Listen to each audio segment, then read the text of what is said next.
Hola, en este video vamos a hablar brevemente acerca de la función gamma de Euler. La función gamma fue introducida por matemático suizo del siglo XVIII, Leonhard Euler, y es una función que permite generalizar la función factorial. Seguramente muchos de ustedes están familiarizados con el factorial de un número entero. Es una noción que uno aprende desde sus días de bachillerato, pero aprende quién es el factorial de un número entero positivo, quién es 5 factorial o 6 factorial o 1000 factorial. Simplemente es el producto de todos los números naturales desde 1 hasta n. Ese es el factorial de n. Y de una manera un poco artificial también le dicen que el factorial de 0 es 1, sin muchas explicaciones. Sin embargo, pues desde tiempo atrás, digamos, por lo menos desde las épocas de Euler, existía interés y necesidad de generalizar esa noción de número factorial a números que no fueran enteros. Esencialmente se quería generalizar una propiedad que tiene el factorial de un número, que es la siguiente: si yo tengo n factorial, pues es el producto de todos los números desde 1 hasta n, ¿cierto? Entonces en particular va a ser el producto de todos los números, digamos 1, de todos los números enteros naturales, 1 por 2 por 3, hasta llegaríamos en algún momento a n menos 1 y después hasta n. Pero este producto de todos los enteros naturales, enteros positivos, desde 1 hasta n menos 1, pues es el factorial de n menos 1. Entonces esto es n menos 1 factorial multiplicado por n. Por lo tanto, el valor del factorial de n se puede dar como el producto de n por el valor del factorial de n menos 1. Es decir, la función factorial es una función cuyo dominio son solamente los números naturales, pero que se puede expresar como el producto de un número de n por esa misma función, pero evaluada en el mismo argumento n menos 1. O sea, puedo calcular los valores de la función factorial en términos de los valores que toma esa misma función factorial, pero restándole 1 a la variable. Quisiéramos generalizar esta propiedad, es decir, tener una función que tuviera una propiedad análoga, pero que estuviera definida en un dominio más amplio. Euler descubrió que esa fórmula que aparece allí, esa expresión que aparece allí, me permite definir una función que tiene una propiedad similar a la de la función factorial, pero con la diferencia de que esta función sí está definida en un dominio más grande. En principio está definida para todos los números reales positivos. Es decir, esta fórmula, tal como está escrita allí en el tablero, tiene sentido para cada número s que sea un número real positivo. ¿Por qué solamente reales positivos? Porque esa fórmula que permite definir la función gamma es una integral impropia. Cuando s es estrictamente, cuando s es mayor o igual que 1, es una integral impropia porque el límite superior de integración es infinito. Entonces, para calcular esa integral tendríamos que hacer realmente la integral desde 0 hasta b, número b, y después calcular el límite de esas integrales cuando b tiende a infinito. Pero se puede demostrar acudiendo a esos resultados que posiblemente ustedes estudiaron en sus cursos de cálculo integral. Se puede demostrar que esa integral converge siempre y cuando s sea mayor o igual que 1. Es una integral impropia convergente. Cuando s está entre 0 y 1, esa integral, digamos, es una integral impropia, pero por dos razones. No solamente es impropia porque el límite superior de integración es infinito, sino que es impropia también porque el límite inferior es 0 y el integrando, o sea, la función que yo estoy integrando aquí, tiende a infinito cuando t tiende a 0. Eso cuando s está entre 0 y 1, porque si s está entre 0 y 1, este exponente, s menos 1, se vuelve negativo. Y al ser negativo, en realidad lo que yo tengo allí es e a la menos t dividido por una potencia positiva de t. Cuando t tiende a 0, ese denominador tiende a 0 y por lo tanto ese cociente tiende a infinito. Entonces en ese caso, cuando s está entre 0 y 1, para calcular esta integral impropia tendríamos que separarla en dos integrales, digamos la integral de 0 a 1 más la integral de 1 a infinito y ver que cada una de esas integrales impropias converge. En efecto, nuevamente usando esos criterios que posiblemente ustedes estudiaron en sus cursos de cálculo, se puede demostrar que esas integrales impropias convergen, pero toca usar esos criterios de comparación, por ejemplo, comparar esta función con otras para lograr demostrar que esa integral impropia converge, porque directamente en general no tenemos fórmulas que nos permitan calcular de forma explícita esa integral. Si tuviéramos fórmulas analíticas que nos permitieran calcular explícitamente esa integral, pues no tendríamos una función gamma de Euler, simplemente sería una función que se podría escribir en términos de otras funciones y no necesitaría un nombre nuevo. Esta es una función que en general no se puede calcular explícitamente en términos de otras funciones elementales o de funciones elementales. Esta no se considera en sí misma una función elemental, no es de las funciones que uno trabaja en sus cursos elementales de cálculo.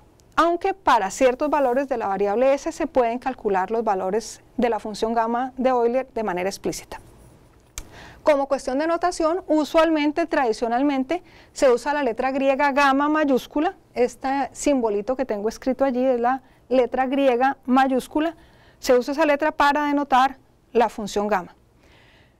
Les decía que esa función gamma tiene una propiedad análoga a la de la función factorial. ¿En qué sentido? ¿Qué pasa si yo calculo gamma, pero en lugar de calcularla en s, lo calculo en s más 1, en la variable s más 1? ¿Qué significa calcular gamma en s más 1? Significa calcular esta integral, la integral desde 0 hasta infinito, t a la, aquí tengo que escribir la variable en la cual estoy evaluando la función gamma. En este caso ya no estoy evaluando gamma en s, sino estoy evaluándola en s más 1. Entonces tengo que reemplazar s por s más 1, tendría t a la s más 1, que reemplaza a s, menos 1 por e a la menos t, y esto es entonces la integral desde 0 hasta infinito t a la s más 1 menos 1, pues simplemente t a la s e a la menos t. Ahora bien, esa integral puedo aplicarle la fórmula de integración por partes. Podríamos tomar esta parte como db y esta parte como u en nuestra fórmula de integración por partes. Si ese factor es u y este otro factor es db, entonces ¿quién es b y quién es du para poder aplicar la fórmula de integración por partes? Pues du es s t a la s menos 1 de t. Y b, pues es simplemente alguna antiderivada de e a la menos t, podemos tomar menos e a la menos t.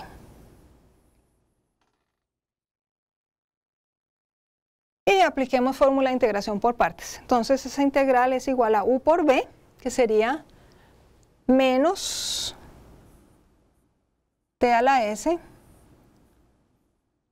por e a la menos t, evaluada de 0 a infinito, menos la integral desde 0 a infinito de b por du. B por du me queda un menos acá que al salir me va a convertir este menos en un más. Quedaría entonces s t a la s menos 1 e a la menos t de t. Ahí estoy siendo un poco abusiva con la notación. Seguramente si ustedes escriben algo así en su curso de cálculo podrían tener problemas con su profesor, porque pues las integrales impropias hay que escribirlas como límite, cuando b tiende a infinito, integral de 0 a b, calcular las integrales de 0 a b y después sí tomar el límite. Yo estoy tomando de manera un poco abusiva de una vez límites de integración 0 e infinito, pero mentalmente lo que estoy pensando es, eso es de 0 a b y después estoy tomando el límite cuando b tiende a infinito. Muy bien. ¿Qué pasa entonces en infinito con esta expresión? Si ese es un número positivo, que lo estamos considerando así, ese es un número positivo,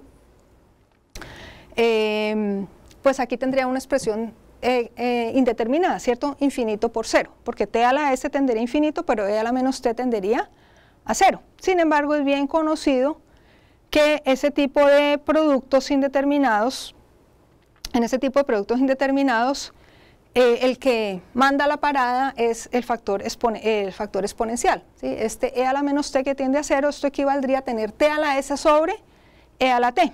Y e a la t crece mucho más rápidamente que t a la s. Por lo tanto, ese cociente t a la s sobre e a la t, cuando t tiende a infinito, ese cociente tiende a 0. Entonces, evaluada en infinito, esta expresión sería 0.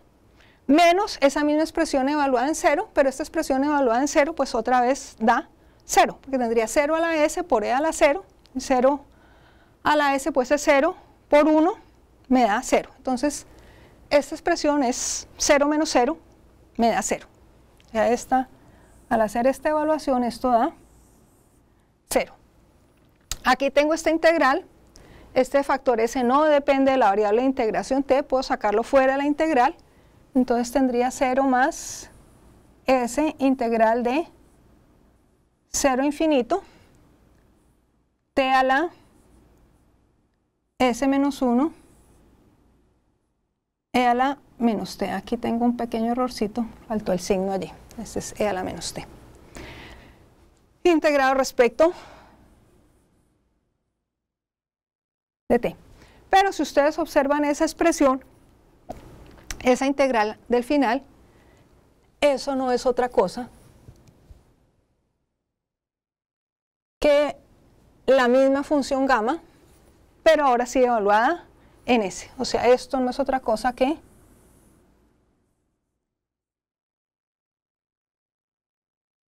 gamma evaluada en s.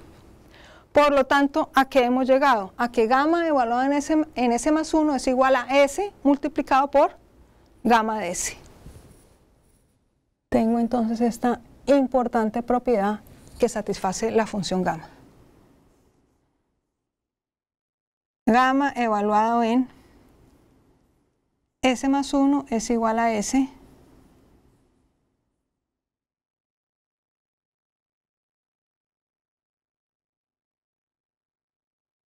por gamma de s. Es decir, satisface una ecuación, una identidad similar a la que satisface la función factorial. Más aún, ¿qué pasa cuando evalúo, por ejemplo, gamma en el número 1? ¿Quién es gamma de 1?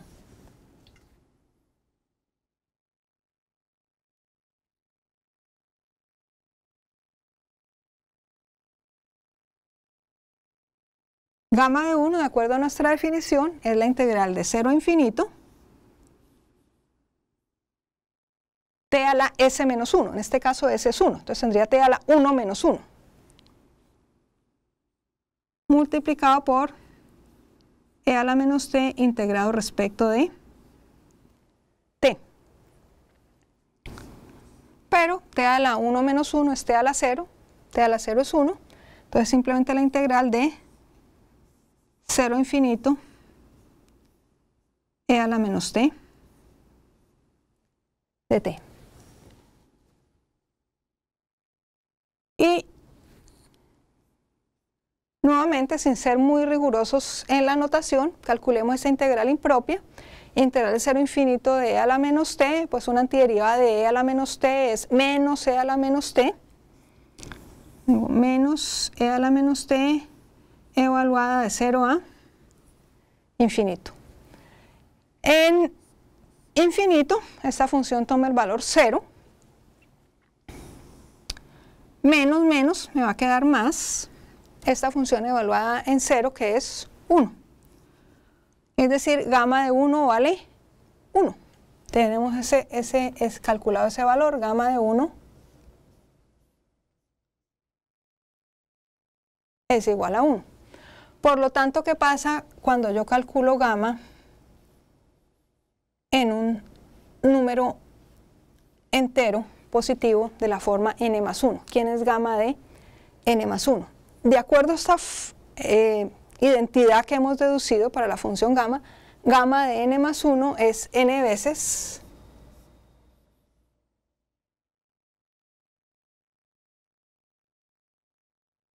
gamma de n. Pero esta identidad que hemos deducido se cumple siempre y cuando ese sea un número positivo. Solamente eso se requiere para que esta identidad sea válida. Por lo tanto, se la podemos aplicar si n es un número natural mayor o igual que 1, pues podemos aplicarle esa misma identidad no solamente a gamma de n más 1, sino también a gamma de n. Es decir, gamma de n es entonces n menos 1 por gamma de n menos 1. Tendríamos aquí, esto es n por n menos 1 por gamma de n menos 1. Si n menos 1 siguiera siendo un número mayor o igual que 1, entonces podemos volver a aplicar esta misma identidad, ya no a s más 1, sino a n menos 1, para obtener que esto es gamma de n menos 1, entonces n menos 2 por gamma de n menos 2. Y así podemos continuar siempre que el número que tenga aquí sea un número mayor o igual que 0. Mayor o igual que 1, perdón, para poder aplicar esta fórmula. Entonces tendríamos finalmente algo de este estilo. Tengo n menos 1 y voy restando de 1 en 1 hasta que en algún momento llego a 1 por gamma de 1. Allí sí tendría que parar, allí ya no puedo aplicar más esta identidad. Esta identidad vale siempre y cuando aquí yo tenga algo mayor o igual que 1, porque recuerden que ese debe ser un número no negativo. Entonces tendría esa fórmula que acabo de escribir, pero acabamos de calcular gamma de 1. Gamma de 1 vale 1. Entonces esto es 1 y esto no es otra cosa que el factorial de n. Esto es n factorial. Por lo tanto, hemos demostrado que la función gamma evaluada en el número n más 1, si n es un número natural, gamma de n más 1 no es otra cosa que el factorial de n.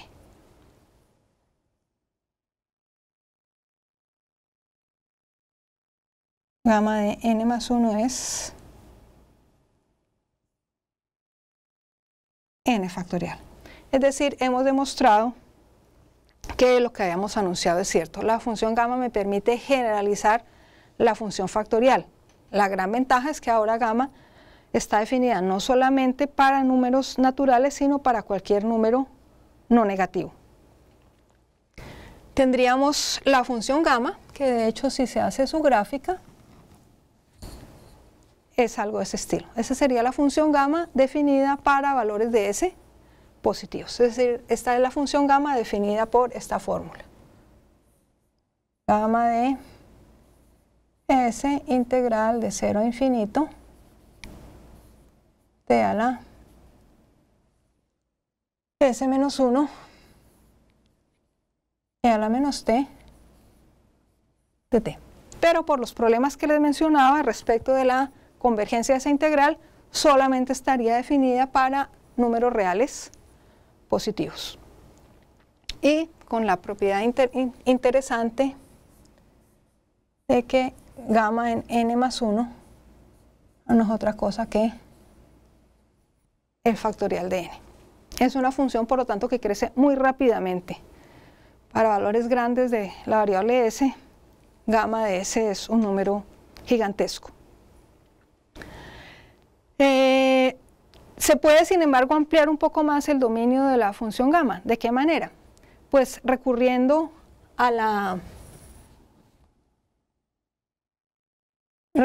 precisamente a la identidad que hemos demostrado sobre la función gamma. De acuerdo a esa identidad, gamma en S más 1 es S veces por, S veces la función gamma evaluada en S.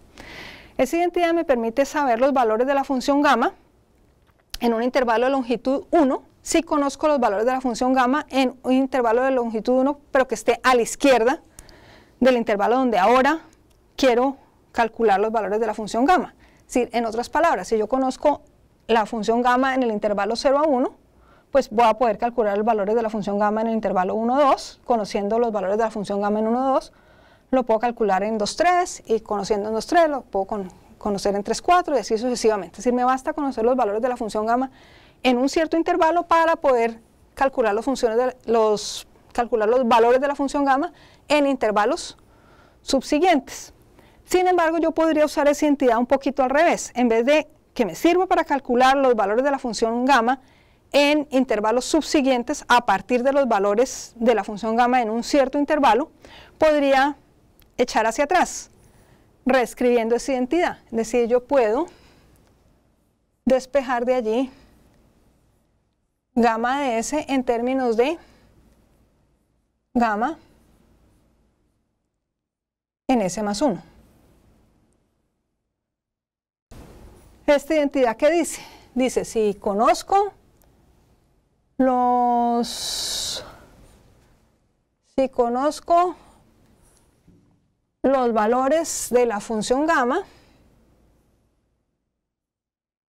en un cierto intervalo de longitud 1, puedo calcular los valores de la función gamma en el intervalo inmediatamente anterior también de longitud 1. Siempre y cuando, ¿qué cosa pase? Siempre y cuando yo aquí no esté pasando a dividir por 0.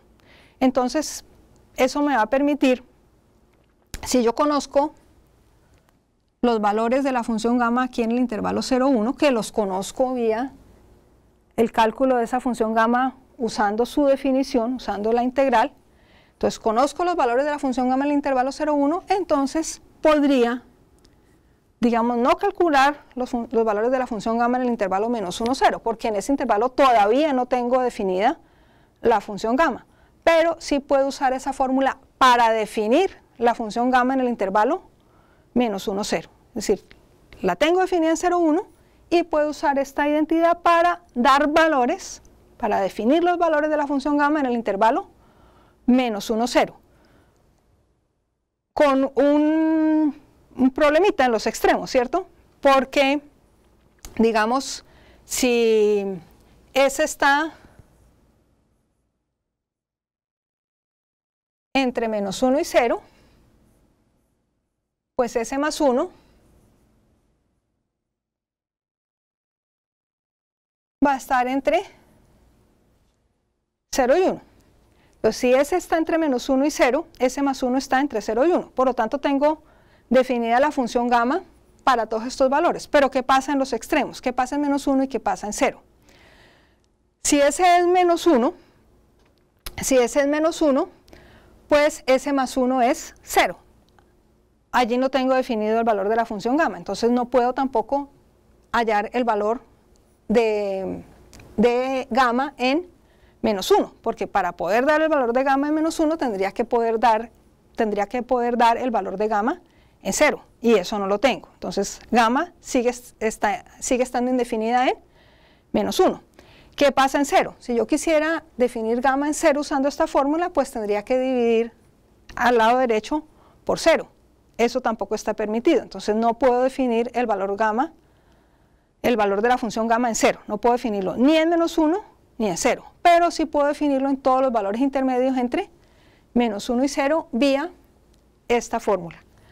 De hecho, cuando eso se hace, llego entonces a una grafiquita de este estilo. En esa grafiquita tengo los valores de la función gamma entre menos 1 y 0 dados precisamente por la formulita que acabo de usar. O sea, gamma de S es gamma de S más 1 sobre S. Y claro que entonces entre menos 1 y 0 los valores de la función gamma van a ser negativos, porque si S está entre menos 1 y 0, pues gamma de S más 1 es positivo, pero el denominador es negativo, va a tener un valor negativo. Allí tendría entonces la función gamma ya definida de menos 1 a 0. Pero el proceso lo puedo volver a repetir para definir ahora entonces la función gamma ya no entre menos 1 y 0, sino entre menos 2 y menos 1. Es decir, aplico esta misma formulita, pero teniendo en cuenta que conozco los valores de gamma entre menos 1 y 0, por lo tanto eso me permite definir ahora gamma entre menos 2 y menos 1, porque si S está entre menos 2 y menos 1, pues S más 1 está entre 0 y menos 1. Entonces el lado derecho ya tiene sentido porque ya tenemos definido los valores de la función gamma en el intervalo menos 1 a 0. Vía esa formulita, entonces tenemos también la función gamma en el intervalo de menos 2 a menos 1. Y podemos echar hacia atrás y continuar definiendo la función gamma para todos los números reales negativos, excepto los enteros negativos. Sí, en últimas, nuestra función gamma, su dominio es el conjunto de todos los números reales, excepto los enteros negativos y 0. La gráfica es algo de este estilo. Esa sería ya la gráfica de pues, una porción realmente de la función gamma. Tendríamos dibujada más o menos de menos 4 a 4, pero ella se extiende hacia todos los números reales negativos, excepto los enteros, y todos los números reales positivos.